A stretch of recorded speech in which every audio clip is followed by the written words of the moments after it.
It's another beautiful Monday on Your View. Welcome to the show. I am Veronica Dan Ikboy. I have my beautiful co-hosts with me. Welcome, ladies. Yay. Good morning, Vero in the building. Yo, yes, it's good to be back, you know. You're welcome. It's good to have you back. Nima, high five. Please, it's Veronica. I beg, leave that to Vero, how far they don't mind talk well. You see all this posh speaking, it makes people get confused. My daughter now speaks posh. My son actually, I don't know whether it's a cartoon, he speaks posh too. And I'm sitting down trying to interpret. What do you define as posh? So they speak with the accent from the TV. Well, Yeah, and you know good. me, I speak with the accent on the market. on the So I'm still trying to interpret. credibility. My husband will say, come.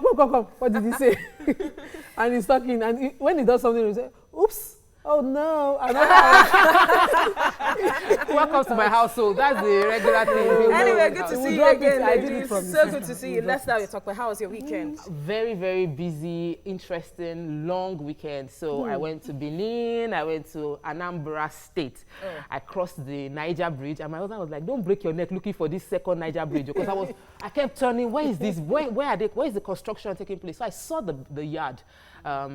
Of the work going on. There wasn't much activity. There was just one pillar on the Onitsha side and nothing on the Asaba side of the bridge, and it did constitute a lot of traffic trying to squeeze everybody into one bridge on my way back from Anambra State. But I want to be optimistic, sadly, because we've been hearing this rhetoric of they will do something, but I have 3 things I observed in Anambra State. So let me quickly start. So that Quickly. yes, number one, they had really good roads all through Asaba into Anambra, and I went from Onitsha to Newi. Yes, good roads. They said they had good roads. Inherited government have been doing good things. 2, I also noticed that there was no APC billboard, poster, no campaign material all through my drive from Delta. I mean, really, you leave Edo, you are going into PDP zone. Yes, I noticed there was none. I felt like the presidency, it's as if they did not even focus on that area at all. Thirdly, transportation can be improved upon. It is a mess. It looked like something from the 18th century in the way people behave themselves around transportation, and I think the government can look into it, because Lagos was like that too. No, transportation, you know, when all those public transport and the way people were rushing into it. We did it in Lagos, they can do it in Let's Anambra. accommodate everybody. I know Mariam is looking so beautiful. I'm sure that after the show, I'm going to take that necklace off. All right, how was your weekend? Fine. Well, for me, what happened, interestingly, this morning while I was getting my kids ready for school, and I don't know how the conversation went to prison, being in prison for many years, and my son says Martin Luther King, which was surprising, like, how do you know about Martin Luther King, was in prison for fighting for blacks. Then he looked at me, Mommy, am I black? And I don't know, it made me feel sad. And then sort of realized that I wonder how black American children feel.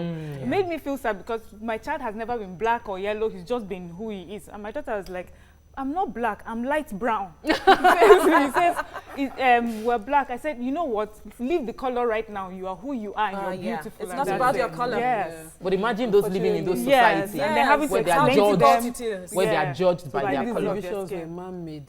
Those are some of the issues. You know, Tokpa was talking, and I was like, if it was in Lagos, they'd be shouting marginalization. This particular tribe will shout marginalization back to back, but you'd be surprised not to see a party's billboard freely happening in their state. Let's go back to how your weekend was. Oh, my weekend. Hey, what a crazy weekend. I was able to, from sleep, drive around Lagos with my husband, go for a wedding, visit my mom and visit my in-laws on the same weekend, and tight weekend for that matter. But it happened and we were able to achieve all that. I just had to do it. Things were happening. I wanted to rest really. I really Did you watch the debate yesterday? Oh, we did watch it. Did you watch it? Very proud of that. I was very proud of that debate. No, Veronica, even I wasn't home exactly. Home. I was in the kitchen watching on my phone, coming back to the room, on my phone recording too, a little bit on the DSTV. I found a way to finally put everything together at night. So I was done by 1 year. It was interesting. It must have been a very interesting one. one. I think that though people were commenting, I watched on Facebook that debates are overrated, I felt that it was an opportunity for me to meet people that I'd never heard of before, and it was good. Really good. It was a great debate. Well, mine was a working weekend, so there's nothing much to it. But maybe now we'll have something to always talk about. So you not do pepper for Oga? Nima, not today. It's a Monday. Anyway, when we return, Front Page Reviews starts. Stay with us.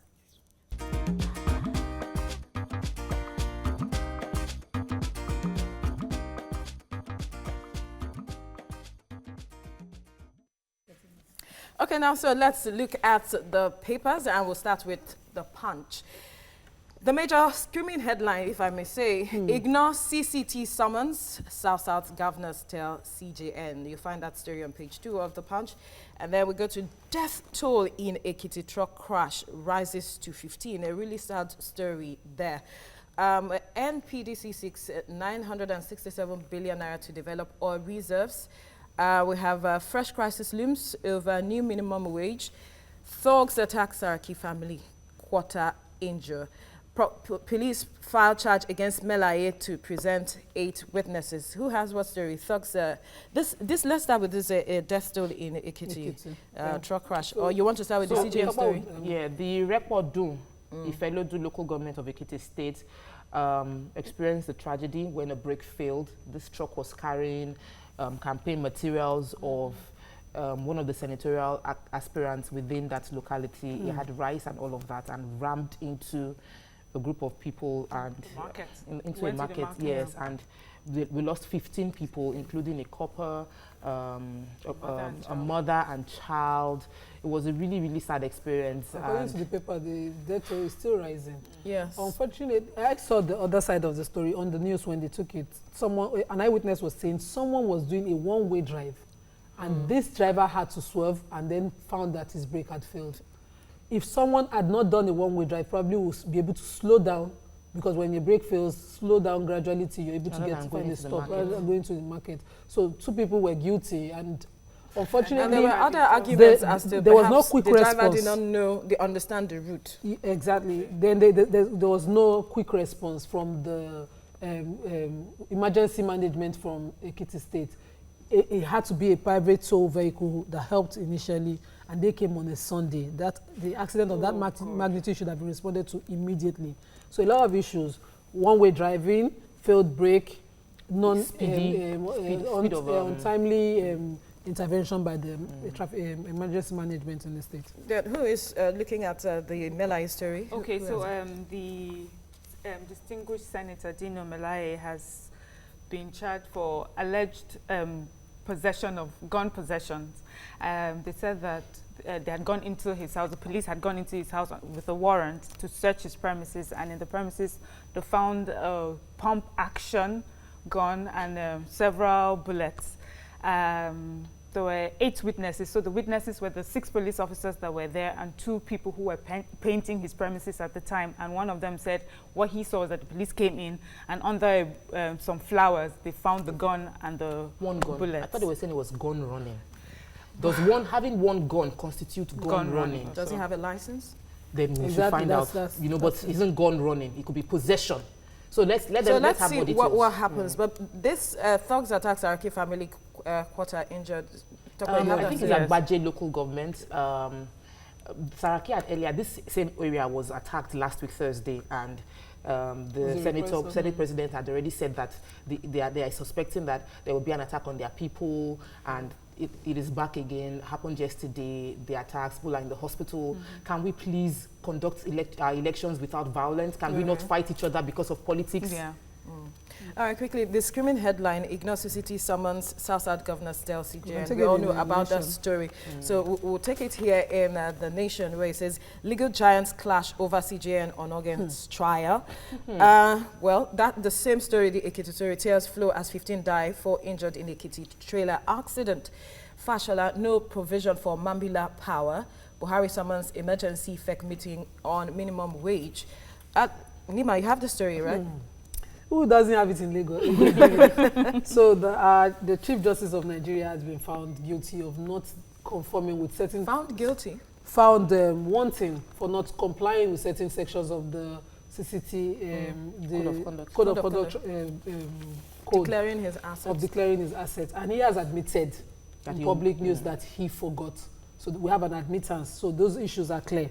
Now, everybody is now debating on the procedure for his arraignment, whether he should have been arraigned directly, asked to step aside, or they should have gone through the NJC, recommended to this and that, and a lot of other issues. And we have all the CJ, all the SAN, in Nigeria right now on one side saying no, that they don't want it to be done. The judiciary should be seen as independent, and an institution that is sacrosanct. They should have gone through the NJC, has a procedure to find wanting, to investigate wanting justices of the Supreme Court. For me, as a young lawyer, what bothered me was the CJN, of course, is the head of the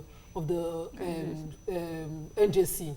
He sits in every capacity as the head on every panel, and every issue is resolved is further referred to him. I wonder how it would be to have him investigate himself.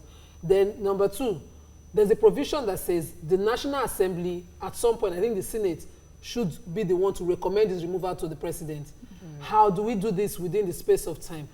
Is he guilty? We've all agreed he did. He admitted he forgot. I don't understand how he forgot to declare his own assets when he sat and headed the Supreme Court on Saraki's issue on the same declaring of assets. Okay. So we're actually planning to talk about this tomorrow, because I have a opinion that is contrary to yours. Yes, but then the Vanguard, or like most other papers are saying, that the South governors are asking him to ignore the court summons. He's supposed to appear before the CCT today. So threatening, of course, tribalism. Yeah. So let's see. Threatening tribalism. We can't keep playing Let's see how that game. goes. Really if he will appear. All the South governors should not stand. We should be neutral concerning issues that you don't have authority on. We shouldn't attach sentiment don't attach sentiment of ethnicity around it. Not, all right, let's quickly. Death toll in Ekiti-Chok. The tragedy rises to 15. Lagos CP Edgar will deploy to Abuja as Egbe Tokunt moves in. 61 political parties threaten to sue INEC over election guidelines. We'll be talking about that later on the show. Let's quickly move to the new Telegraph. When I was just getting used to our CP Edgar, they moved him again. Anyway, let's go to APC defense CJN trial. South governors urge Onogan to ignore CCT summon, NBA to FG, stop intimidating, desecrating. We also have thugs attack Saraki, family home, vandalized vehicles. We've talked about that. High fiber diet reduces death risk, chronic diseases. Dr. Yes, you have that story. There's a new research that is saying that there's a 20 to 30% less risk for those who consume high fiber diet. So you're eating your legumes, you're eating carbohydrates that are condensed with in its raw form, and that if you eat those kind of things, you're less prone to having things like stroke, cardiovascular issues, especially type 2 diabetes. So we have them abundant in our environment. Let's stop running after refined food and eating our own local high fiber meals. All right, let's move on to Tribune quickly. We have assault on judiciary, features of dictatorship. South governors affirm. 61 political parties go to court to stop INEC guidelines. Egbeto Kunu replaces Edgar. You have that story, yes, quickly. So the present former Commissioner of Police for Lagos has been redeployed to Abuja, and in acting capacity, a new commissioner is in town. Egbeto Kunu is his name. 4 weeks before election, Nima. Edgar Imoimi must be remembered for curbing the Bado excesses and the kidnapping that happened along the creeks, Ikorodu and Ekpe in Lagos. You understand this place already. Doesn't mean that what happened. Some people are saying that this is not totally separate from what happened at the APC rally under his watch, that the NURT took over security while the first person of the state was in attendance. So, these are issues that are serious enough. No. They did not say that was why. They didn't say that. There's no underlying reason, so we cannot assume. Because it wasn't. We cannot categorically state that those are the reasons. People in different states. So they've been changing commissioners in different states. Yes. And the president himself said that removing the IGP will not be convenient now because of instability within our society. And I feel that if you are claiming instability for IGP and you are changing commissioners within the states, shouldn't the instability also affect states? Because I feel that Lagos State already has a structure that seems to be working. Why would you want to destabilize that? I'd like the president to speak on that. Like I said, we do not know the underlying reasons for this, so we are just assuming, and then some people can help Tokwe's conspiracy. What if they are calling all the commissioners back to prepare the next in rank, so there are to take over from the that IGP? will definitely happen. All right, you have What Yeah, I have a story, This is but what I don't think you read it yet. It's the INEC in Lagos is saying that we have 1 million PVCs that have been not collected yet, and they're moving them to the wards so that it will be easier for Lagosians to be able to get their PVC. So it should be, you know, and it's going to be there from Wednesday up until January 21st. So I think we should know that. All right, I guess that's the much we can take on the papers this morning. Next is a hot topic. We ask, should we re-elect any governor that can't pay salaries? Later on, let's talk. We discuss the new 7-step voting procedures by INEC. Stay with us. We will be right back.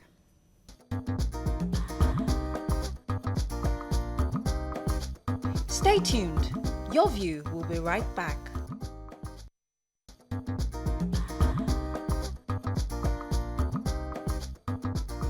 Welcome back to Your View.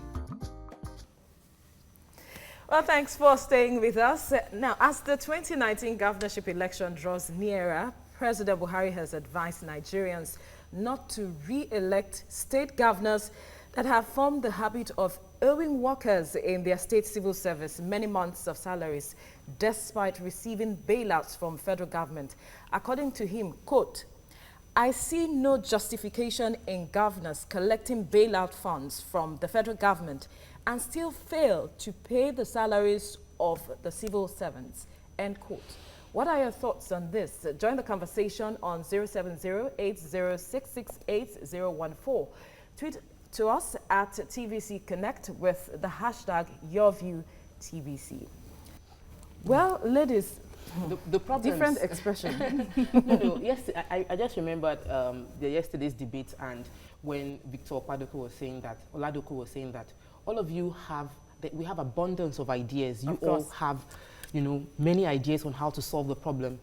I also remember when somebody mentioned that nobody here has said that we don't know this, we don't know how to solve this problem. Everybody claims to know the solution to every problem when they're aspiring to become the governor. Yeah. So what happens the reason when they get you aspire is because you feel that there is something wrong going on in this system. I can better manage the resources. I can better serve my people. If that is genuine, then no governor should be at the point in governance where consistently for a long period of time they are unable to fund the basic needs of the people that are serving the government every day. So I agree with the president in saying that do not vote, do not re-elect governors who haven't paid salary. I agree because it is what I believe too, that if you obviously cannot pay salaries in the past 4 years, why should I entrust you with the next 4 years of my life to start giving me half or whatever it is you come up with, modulated, whatever it is. I don't want that. I would rather vote for try another person to see if this person will be able to better solve my problem. Exactly. So I agree with the president. Better solve the problem, but how realistic or how achievable is this? Because, you know, yes, the level of poverty, some persons will want to grab anything.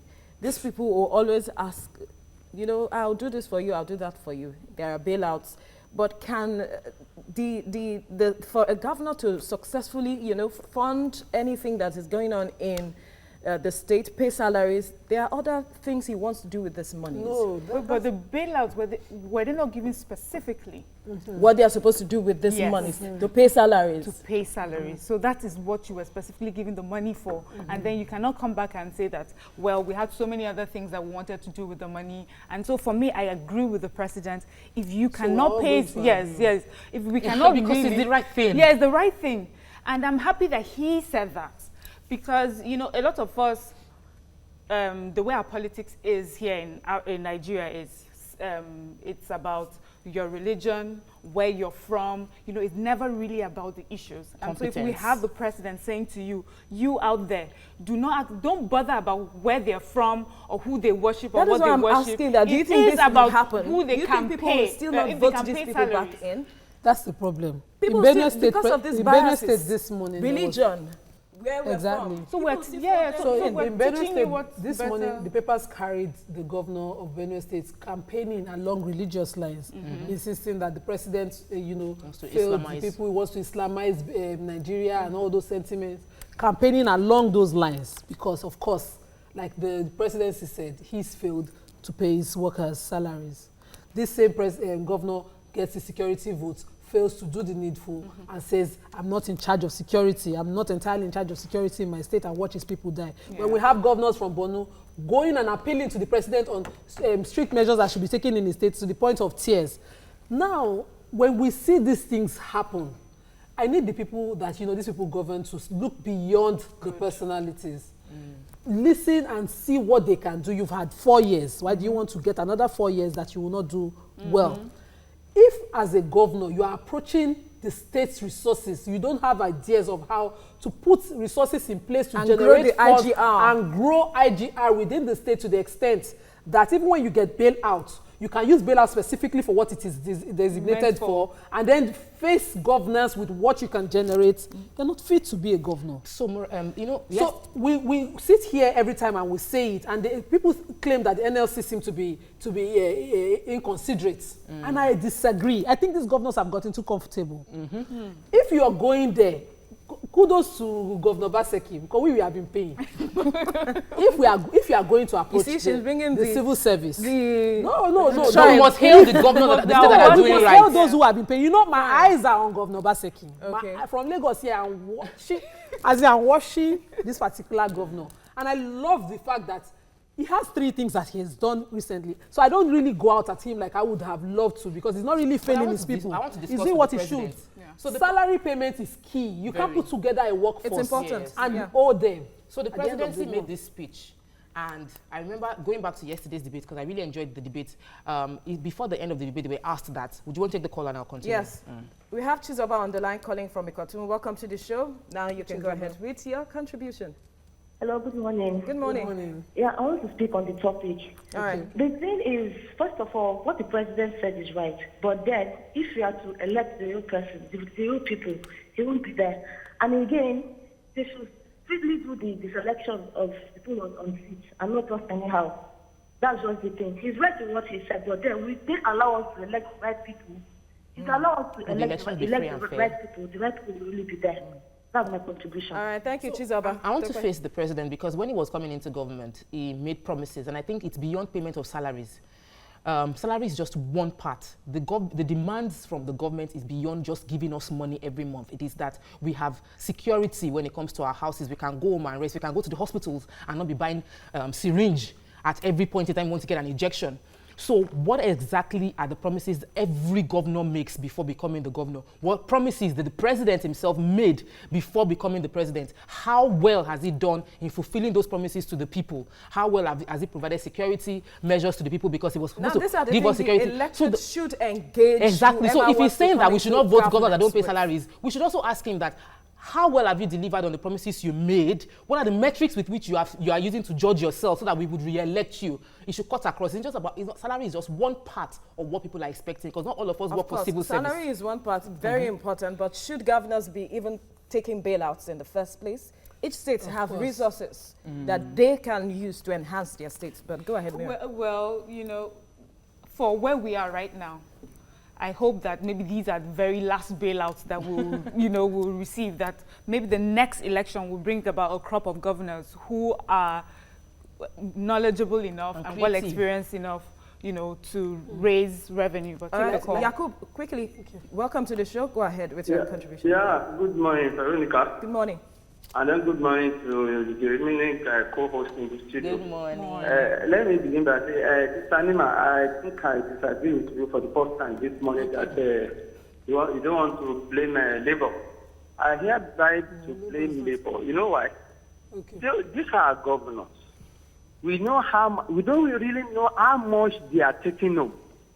There was a time in this country, she was only mentioned that 13.5 million is taken away by some senators. Labour did not even go on strike in order to forestall all those things. See, in our country today, look at the debate that I watched yesterday. All of them spoke very well, fluently very well. Let them get there. They will find it difficult. You know why? Why? Because the constitution that we are running in this country, it has all right. Thank you, Yakub. I'm afraid we have to let you go because we're running out of time. Quickly. It's joining the wrong issues when you say that the Labour didn't go after senators. No senator pays any Labour salary. It is the governors who are in charge of payment of salaries and they are in charge of management of resources per I agree state. with him though. Yeah. So and Labour should put pressure on every governor of every state to do the right thing and generate funds enough to cater for their civil service. Andrew Stream says no governor should be elected who can't pay salaries. In fact, I would go further by saying that federal government should dissolve states that cannot pay salaries and annex it to the next state. Kogi is one of those states. I would like them to dissolve totally.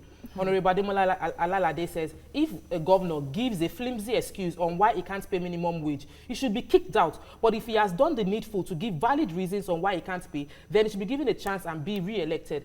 If I were a Nigerian, and I will eat... Oh, sorry. Yes. Quickly, Mariam. Okay, yes. yes. We have to move. Tokwe had said earlier that salaries is just one of the many things, and I just wanted to say that it is very important. It might seem like just one of the many things, but we have like 10 states. Budget release the report says that we have 10 states who had not paid midwives their salaries over a long period of time, and these are people that are supposed to be giving health services to Nigerians. So you can imagine. Yeah. Well, next we discuss the new 7-step voting procedures by INEC. Stay with us. We will be right back.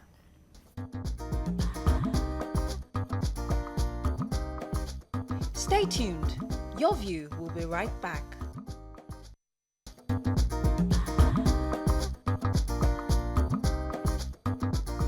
Welcome back to Your View.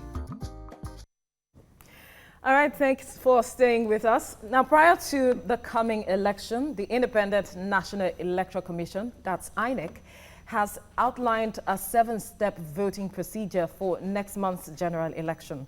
Joining us on the show is a lawmaker, Honorable Tunde Braimo. Welcome to the show. Thank you very much. Good morning. Now, before we start our conversation with our guest, we have the PRO INEC Lagos, Femi Akimbi. He'll be joining us via phone. Thank you, Femi, for joining us. Well, you've joined the conversation on 070-8066-8014. Tweet to us at TVC Connect with the hashtag YourViewTVC. Tunde, well, Femi, are you on the line? I'm on the line. All right. Welcome to the show once again. Good morning. Now, let's start. The 7th step, is this an improvement from the 2015 elections? Because some persons have said this is quite a cumbersome procedure, so to speak. Yes, there is an improvement to the 2015 general election. In that, some innovation is going to be introduced into this 2019 election. The first step says you go to the polling unit where you're supposed to register.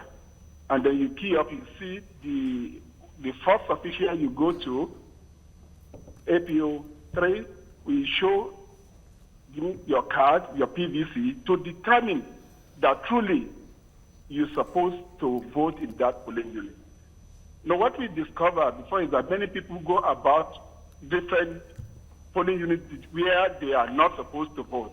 But immediately you get there, it will tell you, please, this is not your polling unit where you're supposed to vote. And then you will direct you to our appropriate polling unit. Then after being satisfied that, yes, this is the polling unit where you're supposed to vote, it will now direct you to the next official who will at that time check the list and ensure that your name is on the register. And if your name is on the register, and then it will authenticate through proper card reader to determine that, one, the card you are bringing to that polling unit belongs to INEC. Secondly, and then you are the rightful owner of that card. After being satisfied, you go to the next official, who will now give you duly stamped ballot paper, and we roll it inward for you, and you will now go to the cubicle set aside for the voting, where you are going to make your choice in the secret. And then you roll back in the manner in which the poll official roll and give to you, and you come and drop in the open glare of the people. The reason why is that, before the political parties are not as many as we have for the presidential alone. I think we have about 73 political parties for that post. And, it was not so in 2015. And after that, you now can choose whether you want to stay and watch to see the end of all things, or you may want to go home. And after you made your choice to stay, you should conduct yourself in an orderly manner that will not disturb the conduct of the election. All right. Some people have issues with the procedures as, you know, unnecessarily complicating the issue. So you're first of all checked, your passport is checked, your name is checked, and then you move on. Your fingerprints are checked on the card reader, and then you go back again with your PVC to be checked on the register. Why is that divided? Why can't that procedure, that particular procedure, 2 and 3, 3 and 4, be combined as one? It's just to make assurance double sure. What did you say? You just make assurance. Sure. So my question now would be, a lot of people would say that this would have been served if we had gone the technology route. You know, look at the electronic voting. How does INEC feel about this? How would you answer people who have sort of, you know, been on the streets shouting that it should be electronically, and somehow we're sticking to this, and then we see that it's so cumbersome, too long, and might likely cause a lot of confusion on the day? Yeah, there's no confusion in the day, because it has been the pattern introduced is slightly modified the existing pattern we are taking, we are used to in the conduct of election in this country. And then the issue of electronic voting is a constitutional matter. When it is approved constitutionally that we should do electronic voting, the Commission will not hesitate to do it. Another major issue will be the issue of security that some states are proposing. As at this morning, the Borno State Governor is also calling on the federal government to increase security in certain areas in Borno in order not to disenfranchise people from that state. What is INEC doing to see to security and ensure that elections are done in those areas? We have a committee, interagency consultative committee on election security. It's at the national level, at the state level, and at the local government level. The composition of this committee is at the national level is being chaired by the IG and other service chiefs. The IG is the chairman of that committee, and the co-chairman is the INEC chairman. It's replicated at the state level, where the commissioner of police in each state is the chairman of that committee, and the resident electoral commissioner co-chairman of the committee, and other military, other security agencies that is available in that state. They meet together. We met several times, and we are assured of their readiness. And what they do is that before the election, during the election, and after the election, their road has been mapped out for them. And already where the flashpoint has already been mapped out, for instance in Lagos State, the flashpoint have been mapped out and they are updating and reviewing this thing. They will continue to do this until the end of the election. So with this, they know how to deploy their men during the election. They know how to position their people. They know where and where they know where and where they beef up security, and they put more men than other places. So all these things have been put in place to ensure that security-wise, the election is free and fair. All right, quickly, before we let you go, Tokwe has a question. All right. Two things. Most people are worried about their children that are serving being deployed to areas where security is being, we already know that there are crises going on there, insurgency, even Zamfara. Would you be having corpers serve during the election in those areas, or have you made preparations in INEC that they won't be putting any copper within those areas? Well, for that one, the commission is looking into that. I may not be able to say categorically the position of the commission on that, because we don't have such incident around this area. Will there be elections in Zamfara State? Because they are asking for it to be postponed. There will be elections in Zamfara State. All right. Finally, what are the provisions made for those who can't read or write? Because serving procedures, some persons cannot read. For those who what? Who can't read or write. Who can see? Yes. Would there be assistance at the polling unit for those who cannot read? Yes, we have we have what is called priority voting. During the election, the people with disability are allowed. They are not allowed to queue. They just go straight and go through all those steps I mentioned. So in the same vein, those who cannot see, as rightly said, the law permits them to come to the voting, to the PU with somebody they trust, and we will assist them in making their choice. What are you doing to ensure that this is not abused? It's not abused, because that's why you said it is not the commission that will choose the person for that fellow. All right. The person will choose the person that he or she trusts, whether the son, the daughter, or anybody that, the issue of trust. He or she knows those he or she can trust better. We hope you would help out pregnant women too, because sometimes we queue up. We don't have regard for pregnant women. I'm talking about. They will not be allowed to go through unnecessary queue. Thank you. Femi Akimbi, that's the Lagos PRO for INEC. Thank you for speaking with us. All right, now let's come back to the studio. We have Honorable Tunde Braimo. Thank you for the patience, for waiting with us. Then let's get your view on the level of preparedness of INEC in looking at these 7 procedures. Well, thank you very much. I'm satisfied as a person. I'm satisfied, very circumspect, very introspective, very meticulous, and quite detailed preparation of INEC. The PRO of Lagos, INEC, had been very articulate in ventilating and propagating those issues. What I would just want them to do is to situate these things properly in the hearts of the people that are going to use them. The information will be better used if it's disseminated to those. Let people be acquainted with these procedures as much as possible in the plain, very plain language and practical demonstration. INEC seems to have demonstrated beyond any reasonable doubt that they are ready for this election. I'm particularly impressed about the repeated voters card distribution mechanism that they have been using. Now they are even taking them to the wards in the next few days. It's quite commendable. INEC has been very prepared in doing this. But they should, as much as possible, familiarize people with these procedures. All right, Honorable, we need to quickly go on a short break. We will return to continue the discussion. Stay with us.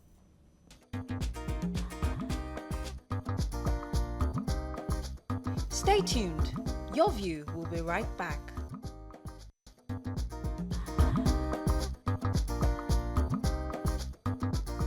Welcome back to Your View. Thanks for staying with us. We still have Honorable Tunde Braimo in the studio with us. So I'm happy that you're impressed with the INEC's preparation in Lagos. You probably know more than most people watching on what has been going on behind the scene. However, people are complaining about security based on what happened at the rally last week.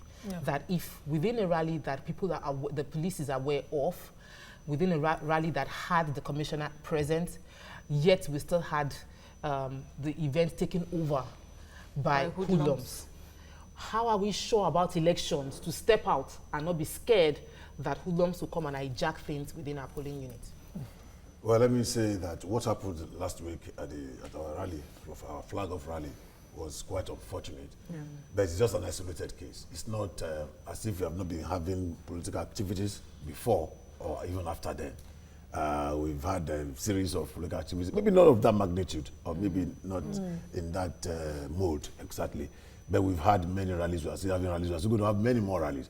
The thing is just an isolated matter where people took advantage of other extraneous matters and brought it into that arena, quite extraneous, quite alien, quite unconnected with the purpose of our rally. So it's not... so you still trust the security system? Of course, yes, the security system is adequate enough to... Why not that our security, really? You know, that kind of thing would have really spelled doom. It will have caused more catastrophe. But, yes. Okay, sorry. It's been said that about 61, in the papers today, about 61 political parties will be taking INEC to court, given the 7-step guidelines that they had just given. And for me to personally going through the guidelines, I feel like it's just too many steps and then repeated steps.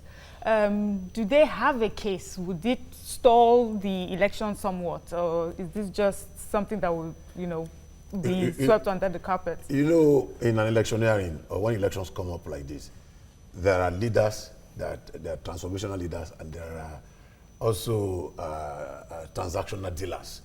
Most of these, sorry to say, most of these people you call political parties are just dealers who just stand on a vantage point to deal on issues, maybe to negotiate, either for fund, either for positions, either for it. Some of them are just pretenders, not contenders for any responsible election. When we have elections in Lagos State to drive around Lagos, like Madam Riley said, when she went to within Onitsha and Asaba Onitsha, she saw the transformation of political parties from one that was Odin's way to another one Odin's way. That you see the people there, you see people who already want to warm themselves to the heart of the people, how prepared they are. Most of these parties talk about, even I that I'm a practicing politician, I don't even know their names. Not talk of people within town. So they are not, most of them are not serious people. What they are looking for is opportunities. Look at what happened in the ABN, in 1993, where they used them to stall the election at that time. So some of them are angling and positioning themselves for such inglorious roles, and they will not succeed. They don't have a case. What is their local standard? What is so strange in what INEC has outlined? Honestly, they are just basic things. They are just things that are normal. They are just things that are routine.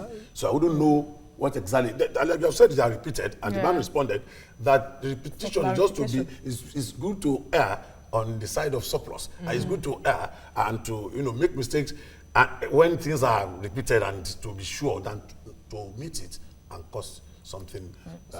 So recently, aside the Lagos rally, Kwara State, there's always also been a lot of fracas happening with the APC, PDP going back and forth. This morning, we still reported the issues happen around the Senate President's constituency, having these things happening, security being compromised again and again. You said you have a trust in the security system, but how do we trust the system in the sense that whether we like it or not, some people will be scared out of voting. Some people will still insist, I can't step out. How do we convince these people to trust in the system if we cannot stem this right now? A quick addition before we run out of time. There's division within the party, seemingly. We have some governors saying that vote for presidency for APC, vote for governorship, another party. We've repeatedly stated. So is there unity within the party? Should we come out to vote? Just address those issues. Well, talking about security, first and foremost, is the most basic responsibility of any good government. And the government of Nigeria, under the President Muhammadu Buhari, will not fold his arms. Under whatever guise, nobody has the right to compromise security. Under whatever guise, whatever you think you are doing or whatever you are saying. So we should know that there is a law in the land, and we should obey. It's our civic duty and responsibility as good citizens to obey the law of the country. And people are enjoined, they are advised not to allow their heads to be smashed with coconut. If you smash with coconut, you may not even live to eat out of that coconut. So there is no point in trying to, getting involved in what does not make sense. The security of the people begins with the people. Ourselves, our own security. We must get more interested. We must be aware of our surroundings. And we must take more passing interest in what happens around us. So when we see something, we should say something. Yeah, when we suspect anything, the people know who is doing what. But if they choose to keep mute and keep silent, the consequences will come to fall on them. So I want to appeal to our people. When you see people mobilizing arms or behaving in such a way, if I were Tunde Brahmo, as a politician, a contestant, if I'm the one asking you to mobilize arms or mobilize thugs or go and burn houses down, please report me. Give secret report, but give reports that are credible, that are verifiable. And we have to leave it at this spot because we've run out of time, but we must thank you for coming on the program. Ladies, it's been a wonderful time sitting with you guys, but we hope you enjoyed the show today. Have a fabulous day. Bye for now.